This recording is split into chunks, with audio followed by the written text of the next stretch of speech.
¿Qué tal, amigas? ¿Qué tal, amigos? Tengan ustedes muy buenas noches. Bienvenidos a nuestro Conversando de a través de NSC Televisión. Siempre en este programa tenemos invitados para hablar temas de interés común. Hoy día vamos a tocar un tema que hacía mucho tiempo no lo teníamos acá como tema para conversarlo. Y qué mejor que para conversar del Museo de Tomé, hablar con el gestor, con el hombre que ha trabajado durante mucho tiempo esta idea, pero que se ha encontrado, como siempre, cuando uno trata de hacer cosas, con muchos palitos en el camino. No es fácil hacer, todos han hablado de un museo histórico. Yo recuerdo que hace 10 años se hablaba del Museo Textil, por ejemplo, que tanta falta le ha hecho Tomé. Debiéramos tener, yo siempre he pensado que a la entrada de Bellavista debiera haber un símbolo del obrero textil, del trabajador textil de Tomé. Un cono, por ejemplo, a la entrada de Bellavista. Bueno, Luis Molina es un tomecino, nacido acá, pero formado afuera. Tuvo que irse al norte para trabajar, del norte sintió motivación para venir a Tomé, volvió a Tomé, volvió al norte, del norte volvió a Tomé, ha estado por acá deambulando y con esa idea de poder sacar adelante su proyecto del Museo de Tomé. Tiene su página donde hay fotos, donde todos han colaborado, de eso se trata. Luis Molina, bienvenido. Muy buenas noches. Muchas gracias, muchas gracias. Aquí estamos, contentos de estar. Estuve por ahí por Puerto Montt haciendo un trabajo y ya ahora ya estoy más seguido acá, estoy en la semana. Así que vine a ponerle más punche para apurar más el museo. ¿Este proyecto cuánto lleva? ¿3 años? Si la memoria no me engaña. Dos años lleva. 2 años. Sí, pero desde que partió en Facebook. Correcto. Claro. No es una idea mía, hay que aclarar esto, el museo es una idea aquí, muy antigua. Muy antigua. Claro. En El Saber, cuando yo tuve el diario El Saber en el 2003, en ese tiempo, hablamos mucho de esta idea, ajá, que realmente yo no sé de dónde partió, pero sí me llamaba la atención que no la hayamos concretado. Ahora, yo he entrado últimamente harto en la historia de los molinos, que es algo que creo que es interesante, de lo cual podemos conversar, sí, hoy día.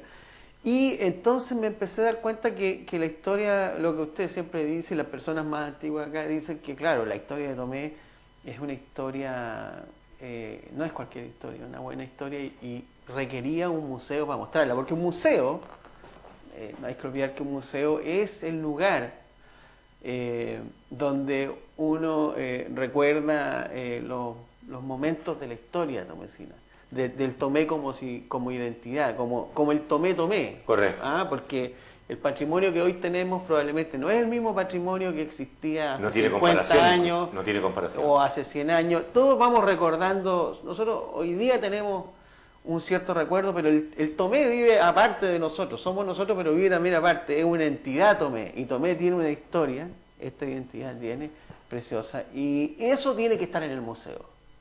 Bueno, también es importante decir que la historia tiene sentido cuando uno aprende de ella, y bueno, eso es lo que también tiene como misión este museo. Tiene una tarea muy grande, pero un museo, al contrario de las personas, tiene mucho tiempo. El museo, una vez que partamos, que ya partió en Facebook, que después se consolide, que pase un edificio más grande, van a pasar años y el museo va a seguir y nosotros vamos quizás quedar en alguna foto por ahí, si es que meritamos, pero el museo tiene una vida mucho más larga, por lo tanto hay mucho trabajo que hacer también, hay mucho que descubrir en nuestra historia, hay muchas cosas que requieren estudios, análisis. Al final vamos a ser, o van a ser las mismas personas, pero el museo cobija esto, y eso es importante, que los historiadores lo hagan suyo, que los interesados en estudiar, los investigadores, aquí tenemos muchas personas que se han... Y los que han vivido también, y los que han vivido. Hay un proyecto, entremos al tiro en tierra derecha, hay un proyecto, y no sé si usted sabe que hay una película que se llama La noche en el museo, una noche en el museo, que tiene 3 versiones, donde reviven la figura de la noche. Bueno, aquí lo que queremos hacer es una noche en el museo, donde usted llegue, un día sábado o viernes, no lo podemos hacer todos los días porque es un esfuerzo un poco grande, donde usted va, la idea es que usted llegue y converse con Werner, con Lisa Peter, con Carlos Mans, etc. De hecho, hay una persona tomesina que puede caracterizar a Werner, y ya hay otra persona que puede caracterizar a Lisa Peter. No me gustaría nombrarlos todavía, pero he conversado con tomesinos. Buscar personas que tengan algún parecido a estos personajes, pero que también puedan caracterizarlos. Y con los historiadores tenemos que ver la vestimenta, la forma de hablar, etcétera. Pero la idea es que usted llegara al museo y pudiera conversar con los personajes de nuestra historia. Eso, por ejemplo, es una forma atractiva, en especial para la juventud, de ir acercando la historia. Porque si nosotros vamos a ser un pueblo turístico cultural, sobre todo la parte de Tomé, ¿no es cierto? Aquí hay que empezar a hacer mucho trabajo. Entonces, la primera cosa es que todos tenemos que interiorizarnos más de la historia y conocer muchas hazañas incluso que han ocurrido, que son poco conocidas, y una vez que todo el pueblo esté metido en esta historia, que es algo que muchos queremos, entonces podemos empezar a desarrollar proyectos, no solo un museo, correcto, sino que otros proyectos parecidos. Y de esa manera podemos lograr, mire, yo he visto, nosotros instalamos, y disculpe que me desordene un poco, pero voy a hacer un paréntesis, nosotros instalamos un café al lado del museo, y yo he visto llegar al turista, he visto la cara del turista, no solo como una cifra, sino que he visto la cara de él, y hemos tenido turistas extranjeros sobre todo, y ahí uno tiene otra visión. Entonces, Tomé tiene potencial, lo tiene. Si lo que aquí falla no son el potencial que tiene, sino que lo que falla es la gestión de cómo logramos hacer eso, cómo encauzamos eso. O sea, lo que estamos fallando somos nosotros, los que organizamos. Tenemos que buscar formas y proyectos de esto concretarlo.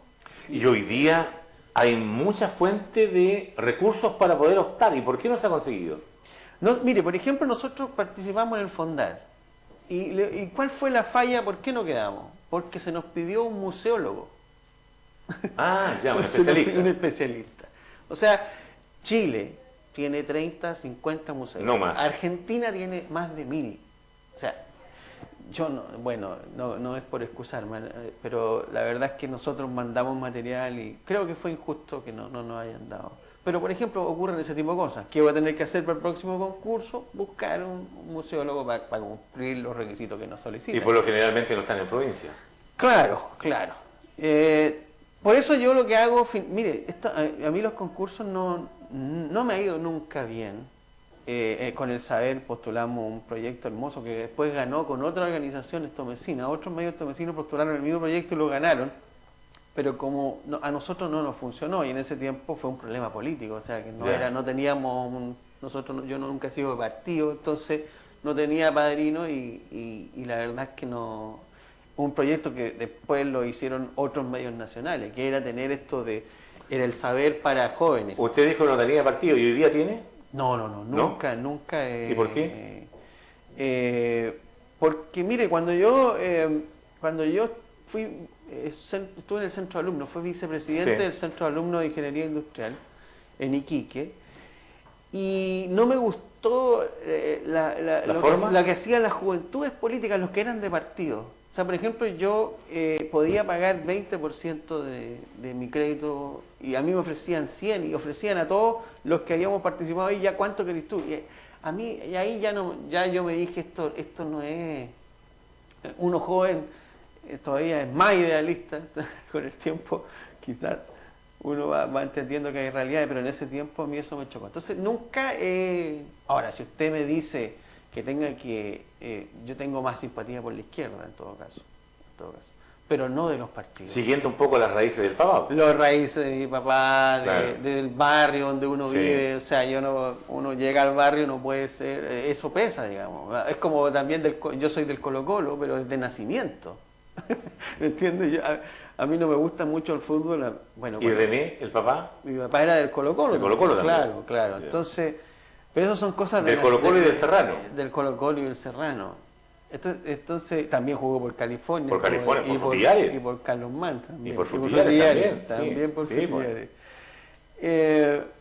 Pero digamos, son cosas que uno las lleva arraigadas, pero los partidos nunca me ya que estamos en política, Luis, y a usted le encanta la política, ¿Qué piensa del momento actual que vive la política en Chile? ¿Nos vamos a salir un poquito del tema? No, no hay problema, no hay problema, salgámonos. Pienso que esto era, a ver cómo lo explico. Yo creo que es un buen momento para las personas, porque hoy día lo que está Cuando usted dice para las personas... para nosotros, para las mayorías. No para los políticos. No para los políticos. Es un buen momento porque, mire, antes los medios de comunicación, el Mercurio, los medios que dominan, digamos, podían estos temas manejarlos con ciertas noticias, etcétera. Hoy día las redes sociales te dicen inmediatamente, atacan una noticia que está con algún sesgo buscando tratar de manipularte y eso lo echan abajo inmediatamente. Entonces, ¿quiénes son las redes sociales? Somos nosotros. Somos las personas. Incluso hoy día para el Estado es complicado el sistema también. Sí. Porque de repente ellos pueden decir, no, esta es la información oficial y las redes sociales dicen, momentito. Claro, claro. O sea, tenemos, por ejemplo, al hijo de la presidenta en una situación difícil y eso nadie lo está tapando. Claro. Eso es algo, como la misma presidenta lo dijo, digamos, nadie está haciendo algo para tapar eso. Y eso yo creo que es muy importante que podamos hacer eso. Ahora, ¿cuál es el problema de la política? Digamos? La política tiene elementos estructurales que la hacen ser así. Por ejemplo, no debieran existir las reelecciones, no debieran existir, porque lo que hace un alcalde, por ejemplo, o un diputado, sale de alcalde y lo que hace es trabajar por la reelección, no por lo que tiene que hacer para la ciudad. Si yo no fuera a ser reelegido como son los presidentes, eso no significa que yo después vuelva a postular en otros periodos hacia adelante. Pero imagínese, mire, sin faltarle el respeto al señor Aguilera, por ejemplo, supongamos que en los 16 años que estuvo hubiéramos tenido 4 alcaldes. Entonces nosotros tendríamos mucho de donde elegir. Lo que quiero decir es que la alternancia del poder y no saber que yo no me voy a quedar, me voy a poder quedar lo que quiera, eso, por ejemplo, que no existieran reelecciones sería una gran cosa. Porque el problema del poder, la corrupción, ocurre con el tiempo. Todos tienen buenas intenciones, pero el temor es que cuando tú ya estás en el poder y pasa el tiempo y empiezas a darte cuenta que puedes hacer ciertas cosas, la gente las hace. Es humana. Digamos, yo no quiero justificar la corrupción en ningún caso, pero lo que ocurre, digamos, también todos estos males de los políticos también ocurren en las ciudades, en los pueblos también ocurren. Y entonces...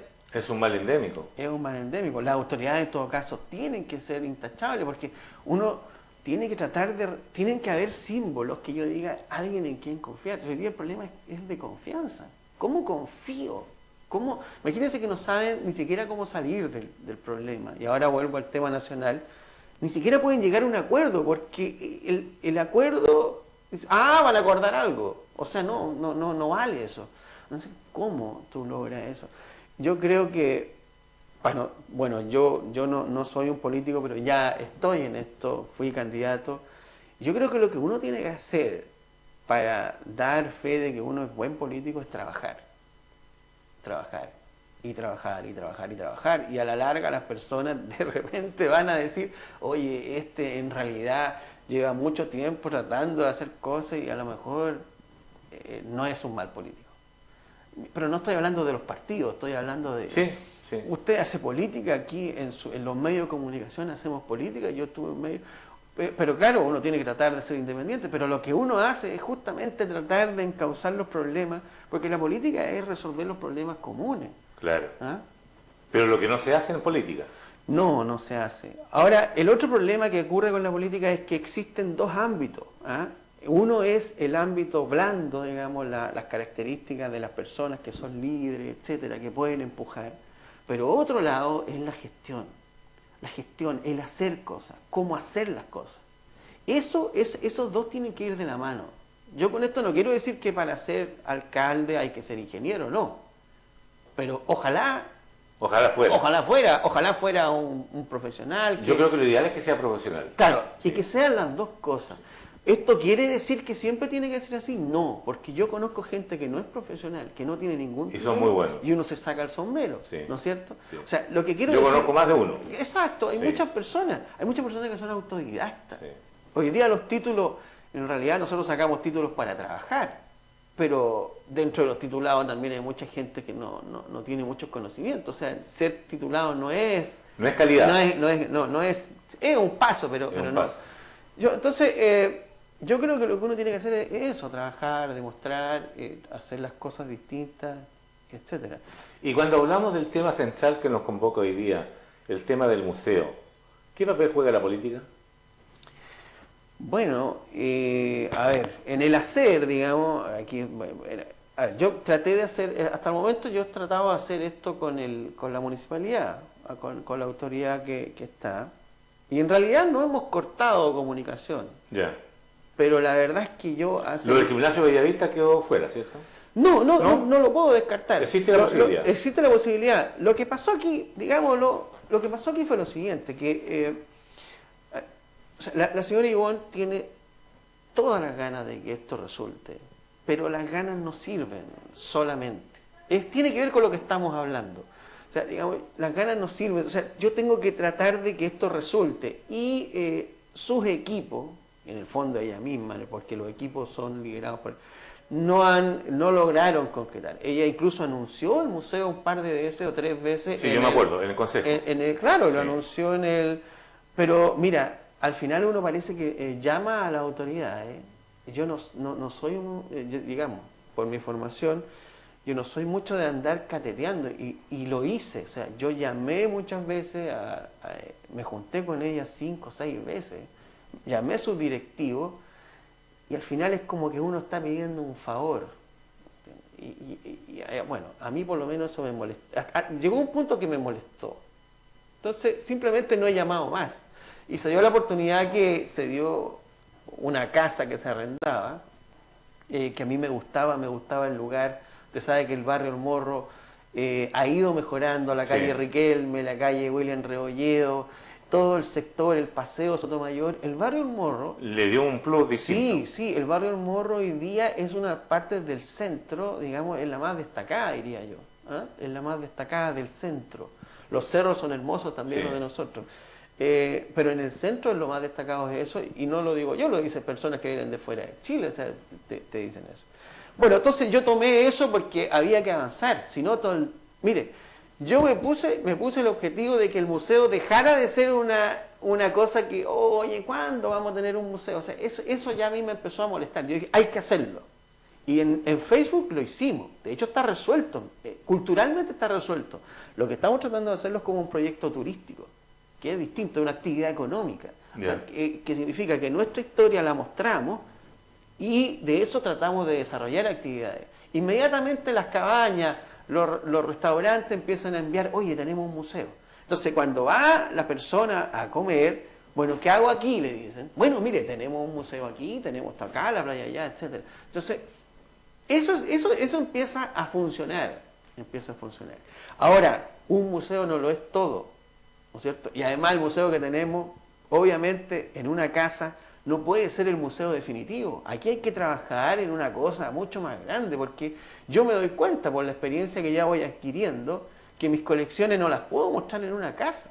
O sea, necesito algo con mucho más espacio. Entonces, pero también, por ejemplo, empiezo a vislumbrar una política cultural respecto del turismo cultural, de lo mismo que voy haciendo, que por ejemplo me dice lo siguiente, ok, Bellavista es textil. Y aquí viene algo que yo creo que es lo que quiero, quizás públicamente, lo he conversado con muchas personas, pero públicamente, primera vez que lo digo, yo creo que California tiene que ser molino, y tiene que haber un museo, o una forma, o algo que me identifique California con los molinos. Porque los molinos... Tu nombre es producto del molino. Exacto, y lo otro es que los molinos, yo últimamente me he metido, y quizás no como historiador, sino que digamos, como analista de lo que ocurrió, desde el punto de vista de la economía, he entrado a ver los molinos, y lo que me he dado cuenta es que los molinos, o sea, lo textil no se explica sin los molinos. Y quizás antes yo tenía la idea que quizás lo textil era algo que partió quizás solo, que se dio algo, se cuenta una historia, que fue un error. No, no, no. Cuando uno analiza esto, se da cuenta que los molinos explican todo. Y fue lo principal. Y tuvimos la industria molinera más moderna de Chile, tuvimos un tren aéreo que fue probablemente el primero en Sudamérica. Entonces, tuvimos las tecnologías de los cilindros que recién habían salido en Europa y se hicieron en Tomé. Por eso los últimos molinos ya no aparecen con ruedas, sino que con la rueda hidráulica al agua, sino que... Entonces, uno dice, oye, pero ¿qué pasó aquí? Y es una historia muy bonita y requiere recordarla. Y a medida que se conozca y que vayamos nosotros mostrando esto, los historiadores, los que nos hemos interesado, yo creo que la gente va a entender que los molinos también son parte importante. Duraron 80 años o 90 años, no duraron los 150 que duró o que ha durado la industria textil, pero es la segunda actividad más importante y es la que quizá dio origen a la parte textil. Entonces mire, un museo histórico, un museo textil, como usted decía, debiera estar en Bellavista. Sí. Un museo de los molinos debiera estar en California. Hay un señor que me ofreció un museo en Rafael, creo. Sí. ¿No es cierto? Sí. Entonces, ¿qué es lo que son los museos entonces en el fondo? Son lugares donde uno va a ver la historia de la gente que vive acá, de nosotros. Y hay otras personas que están interesadas en eso. ¿Me entiendes? Entonces, si nosotros vamos hacia allá, ¿qué es lo que es un museo? ¿Qué es lo que es un museo de los molinos? Bueno, habrá una cafetería, un restaurante, alguien pondrá unas cabañas cerca, etcétera, mirando hacia el río, qué sé yo. O sea, son cosas que requieren un desarrollo, obviamente, pero yo creo que los recursos deberían ir para eso. ¿Están las condiciones hoy día en Tomé para que eso sea una realidad pronto? No, todavía no, falta todavía. ¿Qué falta? Es que lo que pasa es que por eso es importante el museo histórico, porque es el iniciador. Entonces, por ejemplo, hay una oportunidad este año del Quiero mi barro en California, pero no ha resultado muy bien, ha ido poca gente, no ha sido muy... Por ejemplo, me dicen, y aquí ya, ok, a lo mejor aquí puedo no estar seguro, pero me dicen que no todas las personas, o sea, hay profesionales fuera de Tomé, que es una mala costumbre que se hace acá también, de contratar fuera de Tomé profesionales que pueden estar acá, ¿entiendes? Entonces, claro, es como por ejemplo cuando la fábrica Bellavista ha querido desarrollar proyectos como el museo, pero no son personas que conozcan bien nuestra historia, ¿me entiendes? Entonces una persona que es dueño, que está en Santiago, que quiere hacer esto, al final está haciendo un negocio, pero nosotros también queremos hacer un negocio porque el turismo es negocio. Sí, de todas pero, maneras. A ver, no quiero ser chauvinista en esto, no quiero decir que los tomecinos, pero yo creo que lo ideal es que lo haga gente de acá, sobre todo cuando estamos hablando de nuestra identidad, de nuestra historia, ¿entiendes? Aunque a veces no es tan importante que el que lo haga sea de la ciudad, lo importante es que trabaje con los principales actores. Puede ser alguien que esté aquí mucho tiempo, claro, nosotros no estoy diciendo eso, pero sí alguien que lleve, que conozca un poco más, porque eso esos son riesgos que a veces corremos. Por ejemplo, hay una página de turismo también en internet que se hizo en Santiago, y esos conocimientos están acá. Entonces también es como eso es para todo profesional que esté en esta ciudad, me va a entender en lo que estoy diciendo, es un poco molesto para uno, porque entonces claro, ¿cómo queréis que los tomecinos se queden acá si empezamos a... No, hay que dar oportunidades. ¿No hay oportunidades? No, o sea, claramente no. Yo vengo llegando a Puerto Montt. Mire, a mí la gente me dice que yo me he estado yendo y yo lo he visto siempre al revés. Yo llegué aquí la primera vez después ya de profesional en el año 98 y estamos en el 2015. O sea, llevo 17 años tratando de volver. ¿Y por qué no puedo quedarme? Es porque vengo de Puerto Montt trabajando. O sea, lo que yo hago no lo tengo acá. No me contratan aquí para eso. Yo sería feliz trabajando acá, pero no tengo espacio. Entonces, claro, tengo que irme los creando en el fondo. Hicimos el diario El Saber. Sí. Usted ve que he hecho cosas. Pero claro, esas cosas requieren, por ejemplo, el diario mismo, le faltó tiempo. Nos adelantamos mucho porque hoy día los diarios electrónicos están de moda, pero en ese tiempo era algo raro. Entonces, claro, no resultó mucho como negocio. Entonces, ese es el punto, que hay que crear oportunidades acá. Eso fue parte de mi campaña también, que era cómo creamos en Tomé las condiciones para que la gente no se vaya. Antes la gente llegaba, pues. Usted debe saber, para el Serrano, en los años 50, ¿no es cierto? ¿Cuántos deportistas se trajo de fuera Muchos, que se querían venir? Muchos. ¿No es muchos. cierto? Al Fiat, al Serrano. Claro. Antes al Carlos Werner. Nadie, o sea, era al revés que ahora. Tú eres profesional en Tomé y lo primero que piensas es venirse. O sea, todos los profesionales que están acá, yo creo que el 90%, 95% está afuera. Y no está trabajando acá. Pero la mayoría de ellos quiere trabajar acá. Sí, obvio, ¿por qué no voy a querer trabajar acá? ¿O será que afuera hay más oportunidades y mejor pagado también? No, sí, seguro, pero también parte de la política debe apuntar a que Tomé pueda cobijar a sus hijos, digamos. Claro, también es responsabilidad de los mismos profesionales que tenemos que tratar de hacernos espacio, pero no, eso no es muy fácil, no es muy fácil. No es muy fácil porque, mire, mucho profesional no está metido en política, claro, no está en partido, digamos. Claro. Están metidos en política, pero no en partido. Sí. Y el problema aquí es que si tú no estás en un partido... ¿Cero posibilidad? No tanto como cero posibilidad, porque yo por lo menos no estoy en un partido y estuvimos a punto de hacer algo con la municipalidad y a mí nadie me preguntó eso. No puedo decir eso. Pero claramente... son menos. Sí, son los menos nomás. Sí. Quizás yo porque también he cargoseado tanto y porque esto del museo es algo importante, un proyecto... Y algo que se viene hablando hace muchos años. Yo recuerdo que hablaban del museo del año 80. Claro, hablaban de un museo textil. Sí, ¿Ah? sí. Incluso muchos dieron la buena idea, que yo también la compartí mucho cuando la conversamos, de haber dejado la estación de ferrocarriles y ahí haber establecido un museo recordatorio de Tomé.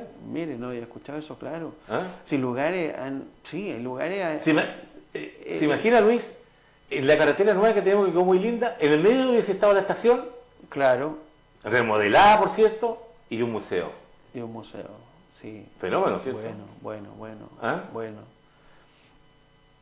Es cierto, pero claro, pero al final yo creo que el problema no son los lugares, sino que es... Incluso nos desperdiciamos algo tan que debió haber quedado como parte de la historia de lo que fue el ferrocarril en Tomé, la tornamesa de Bellavista. La tornamesa, claro. Esa debió haberse mantenido ahí. Sí. ¿Ah? Yo he puesto fotos donde aparece la tornamesa, sí. ¿Cierto? Sí. ¿Cómo no recordar eso? Cuando éramos niños íbamos a jugar ahí. Sí. No, los trenes, me dejaron una vez, me pegué en el puente por aquí, me dejé una... Tengo una cicatriz en el tren. Sí. Bueno, el tren fue gravitante en el siglo XIX en Tomé, sí. Porque el tren, hagamos un poco de historia del tren, que es un tema importante, se han planteado proyectos con el tren últimamente que yo no he estado de acuerdo, pero sí es interesante entender bien el tren. El tren, digamos, fue lo que hizo que los molinos cayeran, porque el tren en los años probablemente 1860, 70 se fue por Talcahuano, llegó a Talcahuano, Concepción Talcahuano, y eso hizo que toda la carga que salía por el puerto de Tomé, siendo puerto mayor, ¿no es cierto?, se derivó a Talcahuano. ¿Y qué pasó con Tomé? Tuvo que traer el trigo por barco, por embarcaciones acá. Y eso inmediatamente quebró el molino Collén, que era el que estaba más cercano a los campos, allá era el primero y quedó al último, fue el primero en quebrar. Pero, y permítame que me pare un poco en esto, porque esto es bien bonito. El molino California, que fue como el Collén estaba más allá. Sí. Después venía el California, que queda de la Camanchaca un poquito para acá, ¿no es cierto? Sí. Y el molino California queda al último, y para no morir, hace el tren aéreo. El tren aéreo era recibir el trigo en el puerto, que tenía un puerto, en el puerto acá cerca de la bomba de las bombas de la Copec, por ahí, y llevaban el trigo por este tren aéreo, lo molían y lo sacaban como harina. Mire lo que hizo, o sea, en el fondo, un empresario va y decide, creo que era la familia Ninat, decide luchar contra esto de que el tren me lo hayan sacado por allá, con tecnología, y hacen el tren aéreo. Yo encuentro que eso es maravilloso porque es una forma de luchar contra lo que estaba ocurriendo. Y el señor Delano, que fue uno de los primeros que sacó a quien le debemos mucho más, yo creo, incluso familiar del presidente de Estados Unidos, Franklin Delano Roosevelt. Él, por ejemplo, tenía el molino Bellavista y él, a diferencia de Aninat, que construye para luchar contra el problema del tren allá, él lo que hace es que cambia a textil, correcto, cambia el rubro. Y de esa manera el molino Bellavista se convierte en la fábrica Bellavista, que es la que hoy conocemos. O sea, tenemos dos empresarios que ante este problema actúan con dos políticas empresariales distintas. Uno usa tecnología y el otro diversifica.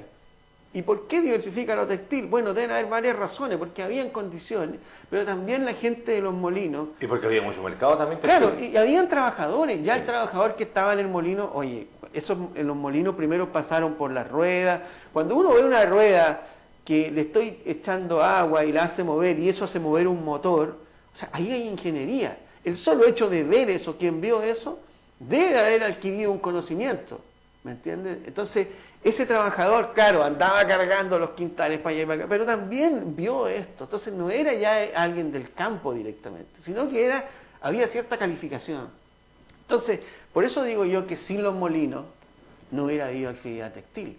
Y la actividad textil, no en manos de Delano, que no lo pudo sacar bien, pero sí después de Mackay, después de Werner, Wolf, Werner y la sociedad alemana que llegó acá después de la guerra, le dieron un auge. Entonces, pero todo eso fue porque el tren se fue por Talcahuano, sí, y a nosotros no vino el tren hasta 50 años después, en 1914, 1916, por ahí, ¿no es cierto? El 14 que fue claro, el primer tren que pasó por estos lados. Y digamos que cuando llegó el tren, inmediatamente quebró la empresa de embarcaciones entre Tomello y Talcahuano, claro, porque el movimiento de nosotros era en barco, sí, embarcaciones.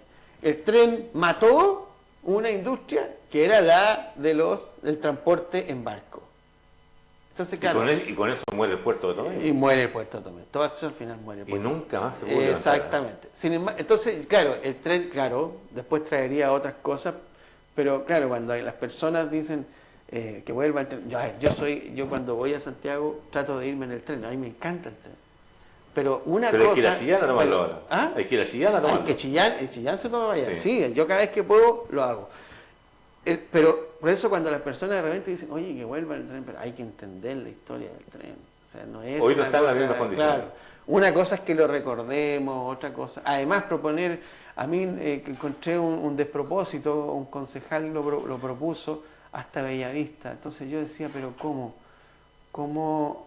¿Por qué? O sea, si yo veo que están haciendo el puente, ¿cómo no lo propuse antes? Ni siquiera fue tema de campaña. O sea, yo digo esto porque hay que ponderar las cosas. Sí. ¿Ah? Y cuando uno conoce la historia lo entiende mejor.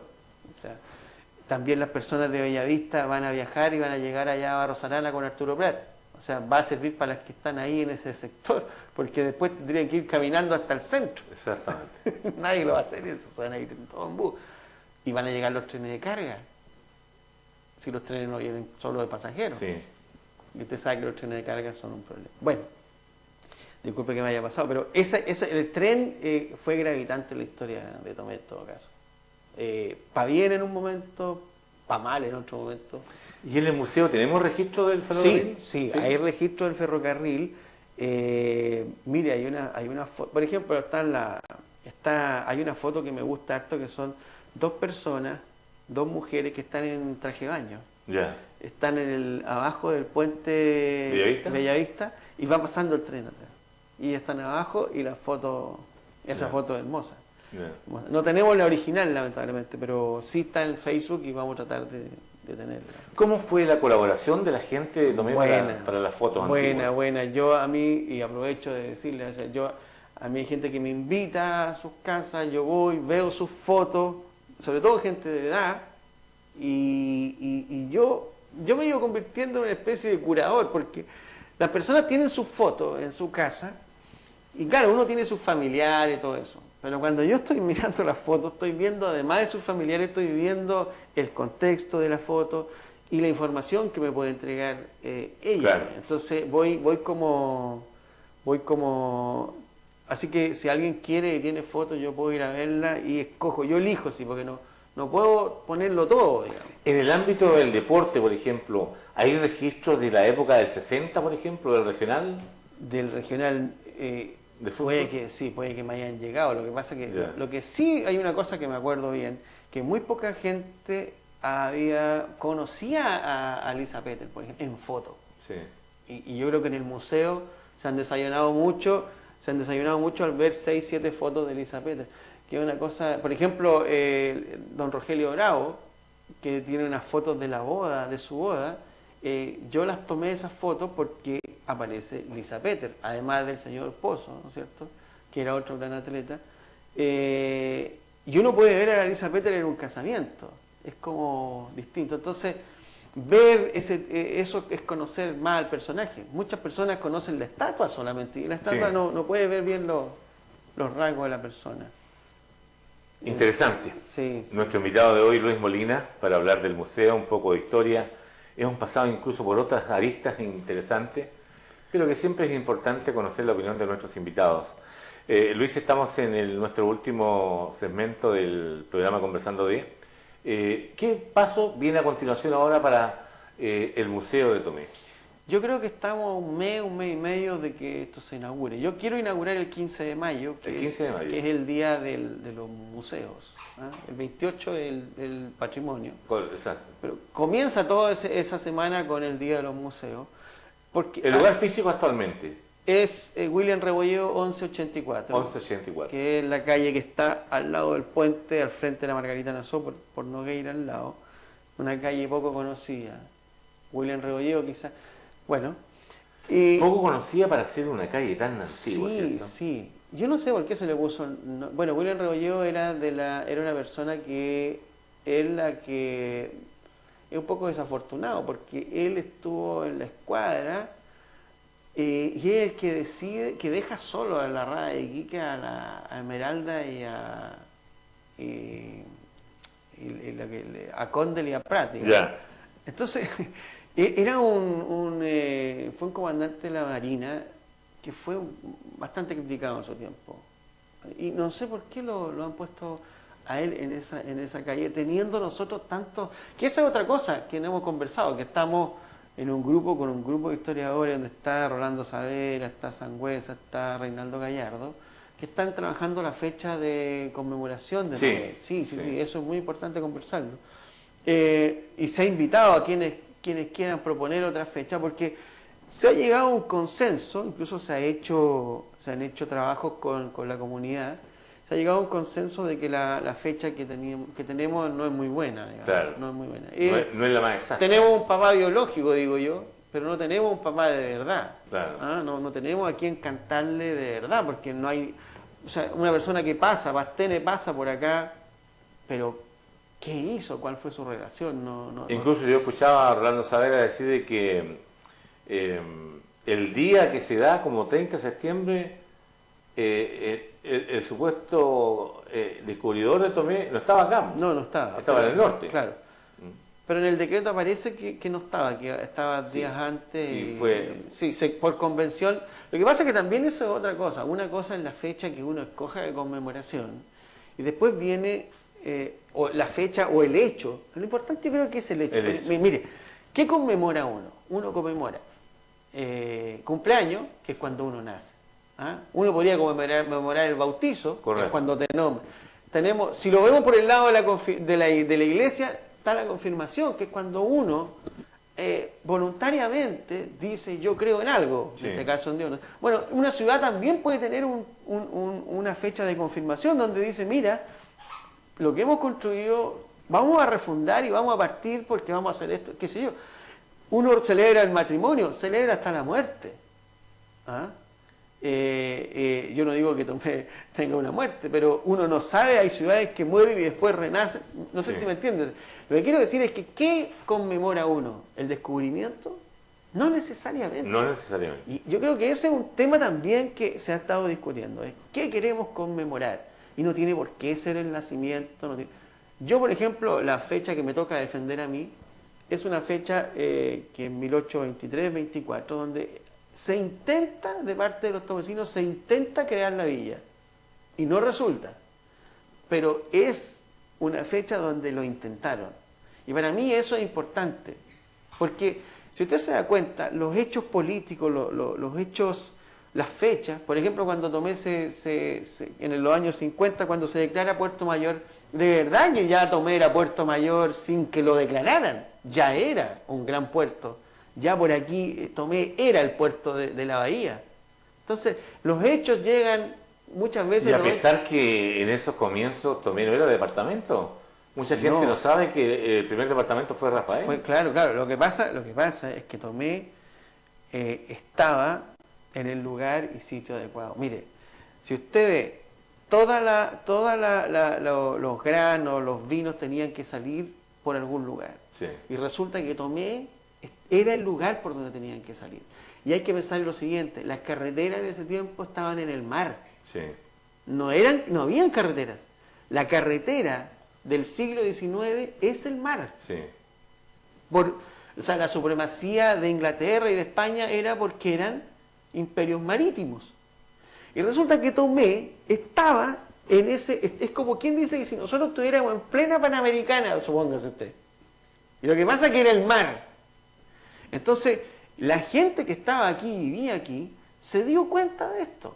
¿Por qué? Porque resulta que paraban primero los barcos, paraban aquí y veían que podían dormir, quedarse, comprar, adquirir fruta, incluso reparar porque esta es una bahía tranquila. Antes la gente no estaba al canal de Panamá y tenía que ir por el estrecho, ¿no es cierto? Entonces, cuando uno pasaba el estrecho con todo ese miedo, el primer lugar tranquilo, por decirlo así, era la bahía de Concepción. ¿Y cuál era el puerto mejor para apertrecharse? Era Tomé. Entonces, cuando uno... y lo sigue siendo, ¿eh? Sí, Tomé era una especie de pronto Copec, si quiere usted. Era un lugar, pero que después... Agradable, tranquilo. Claro, de repente se empiezan a dar cuenta al crearse esta llegada de barcos, que era bastante continua, que hay registros incluso más adelante donde la carga salía, todos los días salían barcos de Tomé, todos los días. Si debe haber sido un espectáculo, todos los días saliendo barcos. Entonces, Tomé estaba en el lugar adecuado, pero claro, la carretera después se llamó ferrocarril y hasta ahí llegamos. Claro. Ahora, ¿querría usted ser talcahuano hoy día? Yo no sé. No sé si perdimos o ganamos. O sea, si usted me dice a mí, yo preferiría hacer lo que es Tomé hoy día, a ser Talcahuano, porque Talcahuano es una ciudad bastante contaminada, justamente por su condición de puerto. Claro. Puerto industrial. Entonces la historia es como, claro, perdimos en ese momento, pero creo que a la larga podemos aprovechar esto y convertirnos en eso y tratar de nuestra historia convertirla en una actividad económica. Para terminar, Luis, estamos con Luis Molina, nuestro invitado de hoy en Conversando físicamente tiene la casa, el museo, se inaugura a lo mejor en mayo. ¿Qué día funciona? ¿Horario? No, cuando esté funcionando va a funcionar todos los días, seguramente sábado y domingo. Ya. Puede que nos tomemos un día a la semana, etcétera. Ya. Pero seguramente sábado y domingo, porque es un proyecto turístico, como digo. Nosotros, el museo en Facebook ya existe, culturalmente está resuelto nuestra historia, ahí estamos mandando todo.